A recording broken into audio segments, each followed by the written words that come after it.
Hello and welcome back to Kirloskar Vasundhara International Film Festival. We are discussing the extremely important issue of water security for India as a country. Today, we are going to be taken through the very critical issues of groundwater security for India. And this we are going to discuss with Vijay Paranspe and Dr. Himanshu Kulkarni from Aquadam. So do stay back with us for this interesting session. So Dr. Himanshu, I would now like to come to you. Droughts and floods are the in your face instances of what is happening due to climate change. But what is not seen is rarely discussed and never implemented in policy. And that's where your expertise comes in. How would you describe the situation that we have just got from these two experts, its effect on the groundwater situation for the country? Okay, so Gurudas, let me begin by stating the obvious, which is groundwater is an invisible resource. But I believe it's also a neglected resource. And the ignorance on groundwater stems from a couple of things. First is it's hidden underneath the veneer of big water, which is large rivers, big glaciers, surface water, large reservoirs that we build. And therefore, the groundwater story globally, and especially in India, has actually gone unnoticed since independence. In the 1950s, India's groundwater use was relatively small, especially in the agricultural sector, where 70% of water in agriculture was surface water. And I think a lot of leaders at that time gave the call for dams being the temples of modern India. And then came the Green Revolution. And what went unnoticed as a part of the Green Revolution was the fact that groundwater started filling the gaps in surface water supplies. And in a matter of about 4 decades, India became the largest user of groundwater in the world. This is on one side of the story. The other side of the story is in the pursuit of food security, our footprint, our irrigation footprint, over about 65 years went up by 400 billion cubic meters. And this 400 billion cubic meters is really the story of groundwater in India. And again, coming back to my earlier point, being an invisible resource, policy didn't look at groundwater at all. Bearing in mind that in the early 1980s, India was extracting roughly 200 billion cubic meters of groundwater every year. No other country in the world had that footprint. Now we are close to 300 billion cubic meters. Now, if you look at this story and sort of embed this story in the context of climate change, floods, droughts, the main recourse to climate buffer or a climate change buffer has come from groundwater. Even today, if you look at surface water irrigation in India, it's still languishing between 15 and 20% in some of the better off states like Maharashtra. If you look at the dependencies on groundwater today in India, more than 90% of rural drinking water is groundwater based. 70% of water in agriculture is groundwater. And while the estimates on industry and urban are very fuzzy, almost 50% of water in industry and urban India is groundwater based. Now, if you look at this dependency on one side, and if you look at vulnerabilities, especially vulnerabilities imposed by climate and climate change, then we are looking at a serious crisis. We are looking at a crisis of magnanimous proportions because already in 60% of the districts in India, you see a very serious groundwater depletion, often coterminal with groundwater contamination. Fluoride, arsenic, extremely regional excesses of nitrate, which come from excessive use of fertilizers. All of these have found their way into groundwaters. Going forward, I think we need to look at groundwater beyond the water in a well. I think this is where the problem lies. Whether it's policy, whether it's praxis, or whether it's academia. I don't think in India we have evolved in our thinking on groundwater, in thinking beyond water in a well. And therefore, the importance of aquifers, which I believe in India are perhaps the largest unseen, invisible, most poorly understood storehouse of natural water, is something we need to explore. And especially on the climate event side, we need to look at groundwater from as a causative factor. The hydrology or the hydrogeology of an area actually brings in the causative factor to something like a landslide. The impact of landslides and any climate event on an aquifer, and in most cases, the first emergency response, whether it's a flood, whether it's a drought, or whether it's a landslide, actually comes from groundwater. I think this is where I'd like to pitch in the case for groundwater as a part of building a more robust policy, building a more robust praxis on the ground.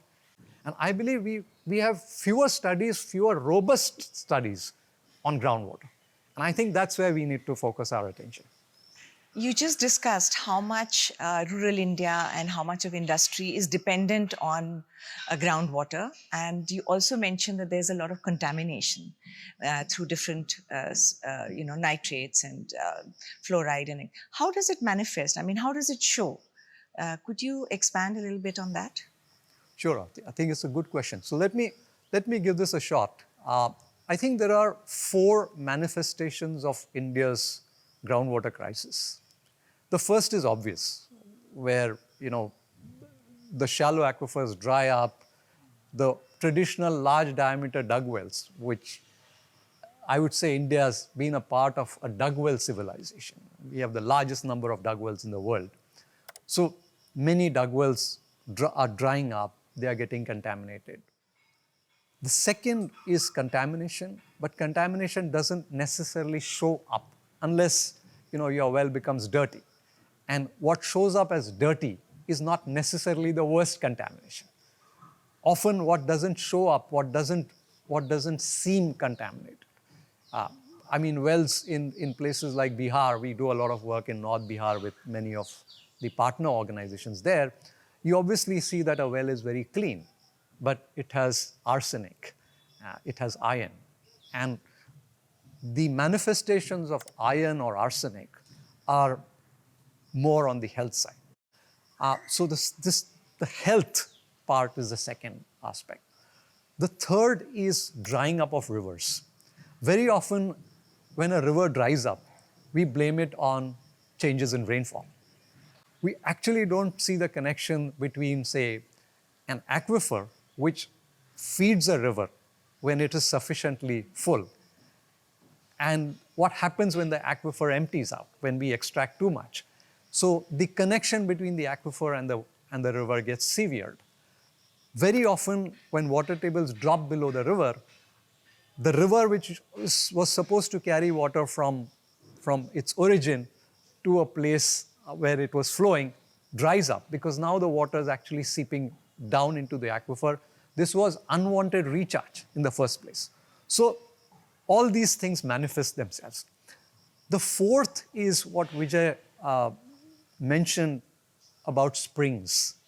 Springs, I think, has been one of the most neglected sources of groundwater, sources of water since independence. I mean, we've had a long legacy of usage of springs till about 100 years ago. And then we forgot about them because they were just too small for our imagination. A lot of people living in the mountains, and not just in the Himalayas, in the Western Ghats, in the Eastern Ghats, in the Central Indian plateau regions, still depend on springs.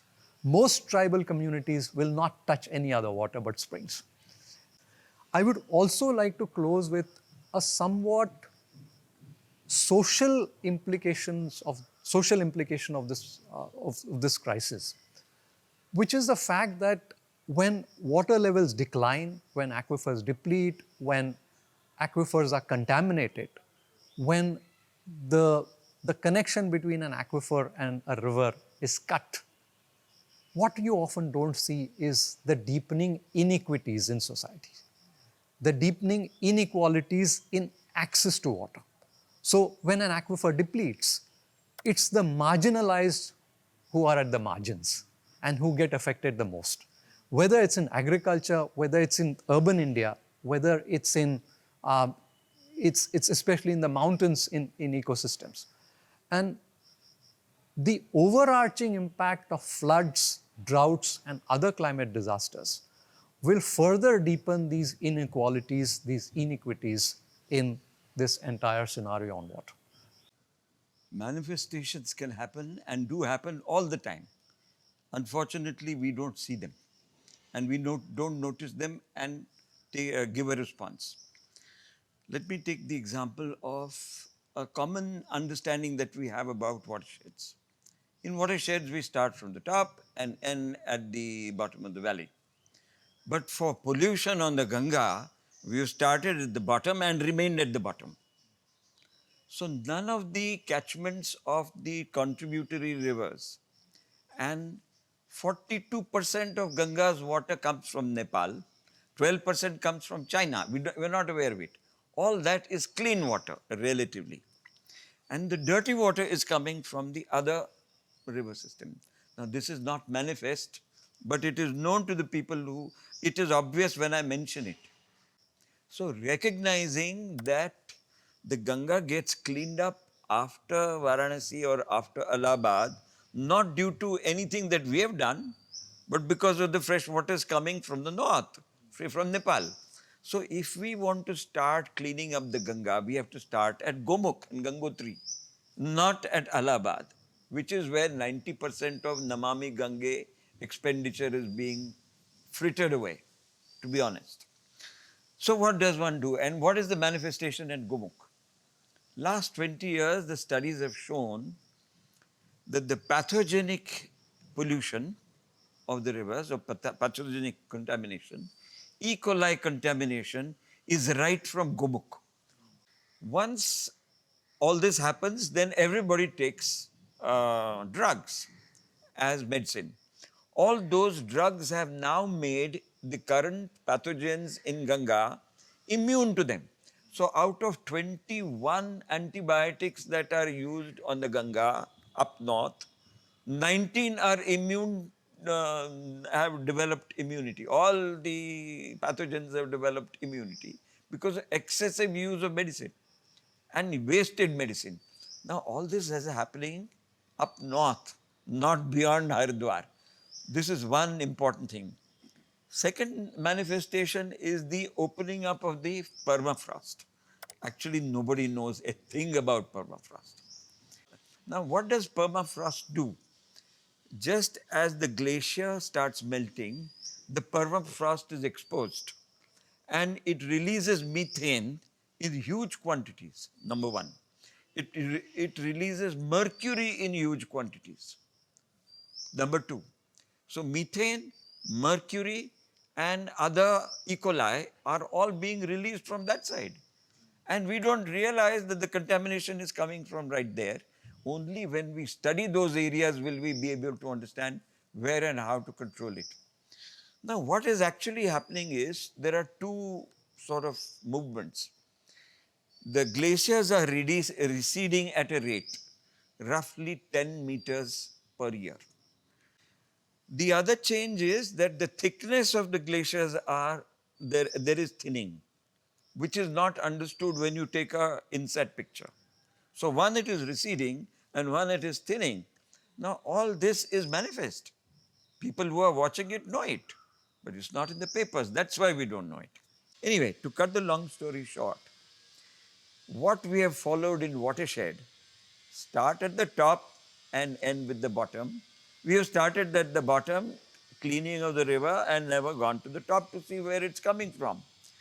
So this is a manifest fallacy or a flaw in our entire planning and thinking process. That we, applying it to a river, we have remained there. And we have called the central Ganga Namami Ganga. In my opinion, if because we have not started where we actually pray, we should actually start call it Kshamami Ganga, because that is what we have been done to the river upstream of Haridwar. Kshamami. If we do not start with admitting and praying that we have done wrong to the river Ganga, it will never improve. So one answer to this, solution to this is, instead of starting at the bottom, we start at the top, which makes common sense. Second, we do not go into this what's called andhashraddha or blind faith that the river is clean. We accept that right from Gomukh the river is dirty. It is contaminated with pathogens, and we start treating it there.